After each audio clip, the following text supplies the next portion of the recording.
नमस्कार, आप देख रहे हैं वही पटन मगाध। और पवन सिंह जो आसनसोल से टिकट मिला था बीजेपी की तरफ से, उससे चुनाव लड़ने के लिए मना कर दिया है। पहले ये वीडियो देखिए आप, और ये वीडियो में देखिए टिकट मिलने पर कितना खुश था पहले, अब क्या हुआ जो मना कर दिया, इसका वजह क्या है आप देखिए पहले वीडियो। आसनसोल पवन सिंह पवन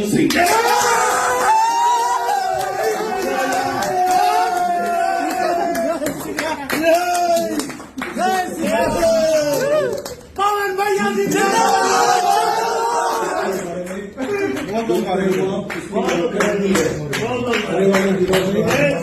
की बैठक होगी तो जानकारी दी जाएगी। काफी लेट हुआ है, सबके बारे में काफी जानकारी इकट्ठी करनी है। इसका धन्यवाद। भारत माता की जय।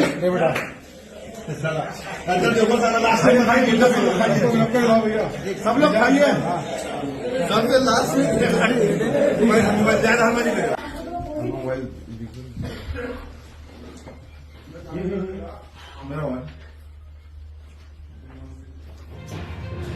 ये वीडियो देख रहे हैं आप, और कितना खुश है पवन सिंह, उसका टीम। पूरा वीडियो देखिए कितना खुश था देखा हुआ वीडियो।